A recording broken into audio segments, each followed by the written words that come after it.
9 de la mañana con 37 minutos, Fernando Carballo, Carlos Villarreal y quien habla Mónica Delta aquí en ampliación de noticias a través de RPP, La Voz del Perú. Y tenemos que seguir siendo la voz del Perú y sobre todo la voz de los niños y la voz de las niñas. Ha empezado una campaña que busca prevenir el abuso sexual en menores que se ha denominado Ya no es secreto. ¿Por qué? Porque el secreto lo que favorece es precisamente al violador, que muchas veces está dentro de la casa. Esto ocurría antes de la pandemia, se ha agudizado más durante la pandemia, teniendo en cuenta las circunstancias de encierro. Cada día, 5 niñas, 5 adolescentes menores de 14 años, dan a luz tras una violación sexual, ¿no? Y en lo que va del año, esta es la estadística que tenemos, alrededor de 500 niñas han sido mamás tras esa violación, ¿no? Y durante el estado de emergencia ha habido también un alto subregistro de nacimientos. Ese es el contexto. Lourdes Sandoval, directora de la Asociación de Comunicaciones Sociales Calandria, está con nosotros para hablar de la importancia de proteger a los niños y cuando no hay esa protección, qué cosa hacer, ¿no? Porque, como hemos dicho, la amenaza a veces está dentro de casa. Lourdes, bienvenida. Mónica, Carlos, Fernando, muchísimas gracias por darnos la oportunidad de estar con ustedes a trabajar este tema que en realidad es triste y doloroso para un país que en realidad tenemos el tema de la pandemia, pero sin embargo hay situaciones como tú mencionas, como el de la violencia sexual, que no se ha detenido y que lo más doloroso aún es que está ocurriendo al interior de las propias casas. Efectivamente, y esa es la dimensión, pero por eso de repente abonar en qué cosa han encontrado durante esta pandemia sobre este tema tan terrible y además estructural, porque hay un tema que tiene que ver con todo lo que hablamos de violencia de género y sobre todo a la gente más vulnerable que son las niñas, ¿no? Sí, mira, efectivamente creo que una de las cosas más dolorosas es el tema de las violaciones sexuales, ¿no? No son pocas. Durante la pandemia del 16 de marzo al 30 de junio, ¿no? Que tenemos aproximadamente 786 denuncias. Estas son las denuncias que han llegado al Centro de Emergencia Mujer, a la Policía Nacional, ¿no? Y que son, y lo más doloroso, que como tú también mencionas, son 600 violaciones a niñas y adolescentes, ¿no? Entonces, uno cuando se creó este tema de la emergencia, la movilización social, uno piensa que los niños no van a estar protegidos, ¿no? Y no es así. No ha sido así, desgraciadamente. Y lo otro es que también tenemos los casos de las niñas que han sido madres, y que tú mencionas, tenemos hasta pandemia, son 11 casos menores de 10. O sea, eso no es por estos estereotipos de que sale tarde, ¿no? Porque se dice provocativamente. Esto es producto de una violación. Y lo otro que quiero mencionarte es que desgraciadamente Lima sigue siendo una de las regiones con más altas tasas de violaciones de niñas madres, ¿no? De desaparecidas, total, porque eso es lo otro que esta pandemia nos ha visibilizado. El tema alto de desaparecidas.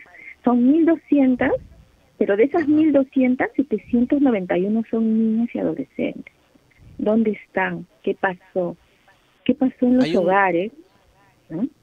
Dime, Hay un dato que es terrible con relación a este tema, que en lo que va del año casi 500 niñas o adolescentes han sido madres tras una violación sexual, pero que durante el estado de emergencia hubo un alto subregistro de nacimientos. Entonces, si hablamos de un sinceramiento, ¿a cuánto llegaría justamente el número de niñas o adolescentes que han sido madres tras una terrible experiencia de una violación sexual? Mira, se menciona aproximadamente que son 758 ya nacimientos durante pandemia. De ese porcentaje, efectivamente, siempre el 70% son niñas, ¿no? O sea, es muy triste y muy doloroso esta situación de la pandemia. Nosotros estamos hablando de ya no solamente de una situación de problemática nacional, sino estamos hablando de otra pandemia, ¿no? O sea, que no se detiene, que sigue ahí, que que afecta a muchas de nuestras niñas y adolescentes, ¿no? Hay regiones, por ejemplo, en el registro de nacimientos, cuando tú ves el registro de estas 11 casos, ¿no? Efectivamente Lima es la que la encabeza, sigue Loreto, Huánuco, La Libertad, Lambayeque, Piura, y son regiones efectivamente donde el tema de la pandemia a nivel de, ¿no? A nivel de país fue afectando más fuerte, y esto se condice con una situación también que es el tema de la violación sexual en época de crisis, ¿no? En época de crisis, lo hemos tenido en el conflicto social que tenemos como país, lo hemos tenido durante el terremoto que nos afectó, lo hemos tenido durante la crisis del fenómeno del niño, porque salen de las casas, en el terremoto y en el fenómeno del niño, viven en campamentos, no en carpas, y entonces ahí se descuida un poco el tema de las niñas, pero uno no lo podría haber imaginado en sus propias casas, ¿no? Y esta cifra tan alta y dolorosa de la que estamos hablando ahora. Señora Sandoval, en la línea de lo que le ha preguntado mi colega y amigo Carlos Villarreal, las cifras que Calandria, gracias al trabajo que ustedes han llevado a cabo, revelan, son pavorosas, ¿no? Casi 500 partos fruto de violaciones durante el estado de emergencia, de los cuales 16 han sido llevados a cabo por niñas de menos de 10 años. 16 niñas de 10 años dando a luz porque han sido violadas en sus hogares con el beneficio que daba vivir encerrados. Ahora, hay otro dato que usted ya lo ha mencionado cuando ha hablado de un subregistro de nacimientos. Y si he leído bien el informe de Calandria, se trata de 150.000 recién nacidos.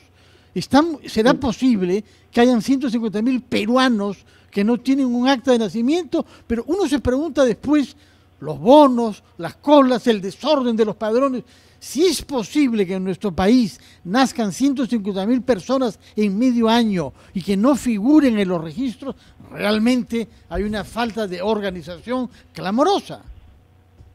Sí, eso es algo que...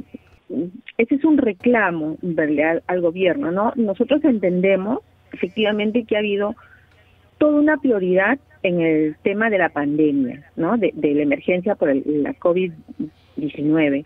Es cierto, ¿no? O sea, porque también tenemos cifras dolorosas de muchas personas que han fallecido. Creo que casi todos tenemos un familiar, una persona muy cercana que ha fallecido, ¿no?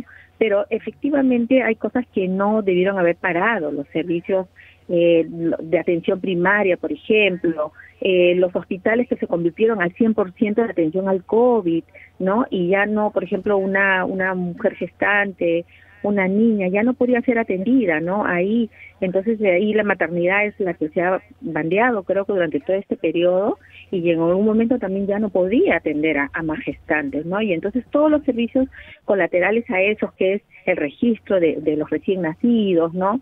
El tema de las vacunaciones, el tema de las atenciones a las personas, a las niñas y adolescentes violadas, que tienen un derecho, que es el kit de emergencia, ¿no?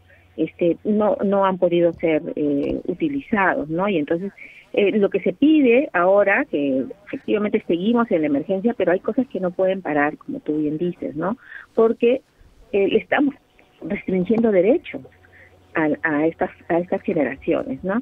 Y acuérdate que cuando un niño no se inscribe inmediatamente, eso después tú lo ves al momento que van al colegio, porque no tienen partidas de nacimiento. Ciertamente, si en realidad no procuramos darle identificación apenas nace un peruano, ¿qué vamos a procurar o cómo vamos a procurar que tengan algún tipo de protección y respuesta al Estado? Esa es una realidad. Le agradecemos mucho a Lourdes Sandoval. Sabemos que esta campaña, ya no es secreto, tiene como objetivo el hecho de visibilizar el problema y no favorecer a quien viola a una criatura que muchas veces, como hemos señalado de manera sistemática, está dentro de la casa. Y eso es lo que hay que tener en cuenta para que tengan salidas inmediatas a una situación de amenaza y de ejecución de delito permanente. Muy amable, muchísimas gracias. Vamos a una pausa y ya regresamos.